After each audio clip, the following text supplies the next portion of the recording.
장막에게 울면서 가족을 맡긴 조조. 그는 드디어 서주의 도경과 평원에서 맞붙게 되는데요. 걱정했던 거와 달리 생각외로 약한 도경군은 조조군의 개박살이 나버리죠.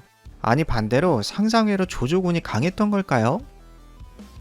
도겸은 조조를 상대로 이길 수가 없자 서주성에 들어가서 나오질 않습니다. 도겸은 어지간히도 조조가 두려웠나 봅니다. 도겸이 서주성에 틀어박힌 탓으로 서주에는 재앙이 떨어지는데요. 조조가 서주 이곳저곳을 약탈하면서 해집고 다니기 시작했던 거죠. 이른바 조조의 흑역사로 두고두고 나오는 서주대학살의 시작이었답니다. 조조는 서주 이곳저곳을 다니면서 약탈과 학살을 반복했죠. 고대 중세 시대에는 전쟁과 약탈은 하나의 세트로 있었기 때문에 놀라운 일은 아니었는데요. 조조가 서주에서 벌인 학살은 너무나 정도가 심했다고 합니다. 시체로 강을 채워서 댐을 만들고 물길을 막았다고 하니까요. 심해도 너무 심한 학살이었죠. 조조가 서주대 학살을 벌인 이유는 여러 가지 설이 있지만 서주와 연주의 국력 차이 때문이라고 저는 해석했습니다. 도겸은 몇 번이고 조조에게 패배해도 일어설 수 있는 국력이었지만 조조 입장에서는 국군을 건 단 한 판의 승부였던 거죠. 이러한 적의 생산력을 부셔버리는 전술을 청야전술이라고 하는데요. 적의 생산력을 철저히 파괴해서 사용하지 못하게 만드는 거죠. 옛날에 공장이나 산업시설이 있을 리가 없죠. 그 당시 청야전술은 백성을 죽이고 동물을 죽여서 마을을 불태워버리는 것으로 도시의 생산력을 약화시키는 것이었답니다. 이때 조조의 불의한 행동을 참지 못한 정의의 사자가 등장하는데요. 바로 삼국지 연의의 주인공 유비입니다. 유비의 등장은 서주민들에게 구원의 한 줄기 빛이었죠. 그동안 이브리그에 전전하던 유비는 이 일로 인해서 전국구 군웅으로 이름을 알리게 되는데요. 서주민들은 유비에게 환호하며 그의 인기는 급상승하였답니다. 유비는 이러한 백성들의 마음을 모두 계산하고 잃어버렸겠죠? 참으로 대단한 전략가라고 말할 수 있겠습니다. 순욱은 서주대학살 당시에는 아무런 말을 하지 않았는데요. 시간이 지나 복양전투 때 조조가 서주를 취하려 하자 아래와 같은 말을 합니다. 서주에서 학살이 일어나 후일 자제들이 항복하지 않을 것이다 라고 말이죠. 점령은 할 수 있지만 지배할 수 없다는 것이죠. 다 이제 조조 탓이다 이 뜻입니다. 순욱의 말처럼 서주에서 피난 간 이들은 두고두고 조조의 앞길에 걸림돌이 되는데요. 그 면면을 추측해보면 아래와 같습니다. 미축, 제갈량, 장소, 제갈근, 보질, 로숙, 서성, 여대 등등이죠. 순욱의 말처럼 이들은 조조에게 인간하지 않고 조조 상대편 국가에 인간해서 조조를 괴롭히는 이들로 성장합니다. 조조의 서주대학살 업보가 그를 따라오네요. 조조를 보며 인생의 인과관계에 대해서 잘 파악해야겠다는 생각이 듭니다. 그런데 조조는 미래의 위기보다는 현재의 위기가 더욱 컸죠. 조조는 전령에게 복양에서 반란이 일어났다는 소식을 듣게 됩니다.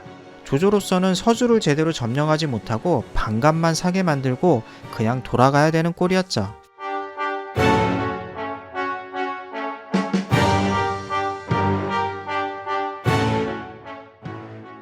만화로 만들면서 픽션이 섞여 있습니다.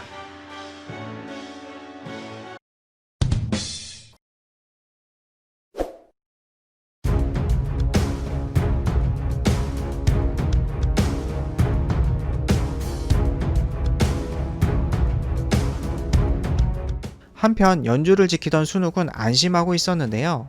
조조가 벌인 서주대학살로 인해서 무언가 큰일이 나지 않을까 걱정하고 있었죠. 다행히 연주에는 이렇다 할 큰 사건이 없었습니다.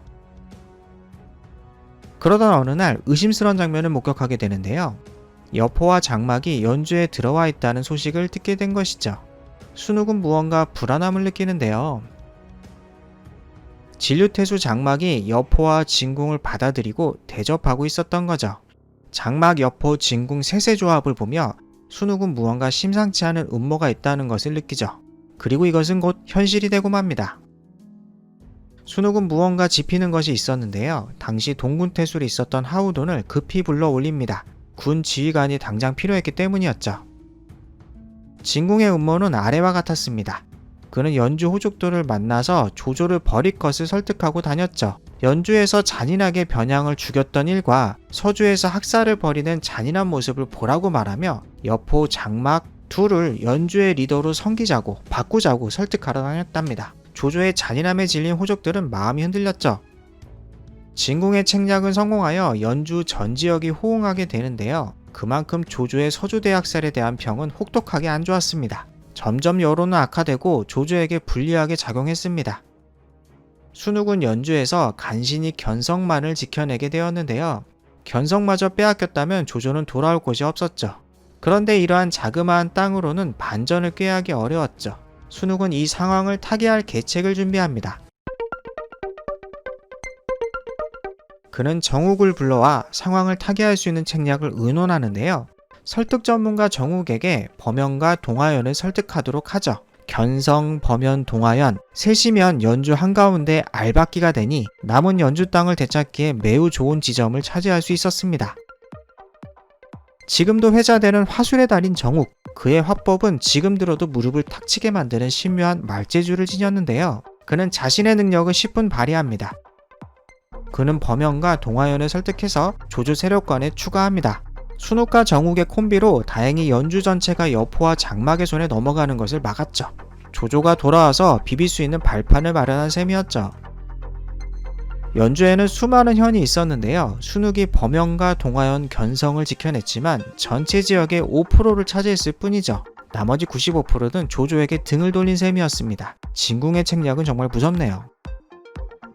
그런데 위기는 끝이 아니었는데요. 예주자사 곽공이 연주의 조조에게 쳐들어온 것이었습니다. 예주는 연주 아래에 있는 지역이었는데요. 순욱은 당황하게 됩니다. 과연 순욱의 함대는 어떻게 될지 다음 편에 마저 이야기하겠습니다. 만화로 만들면서 픽션이 섞여 있습니다. 제 이야기가 재밌었다면 좋아요와 구독 부탁드립니다.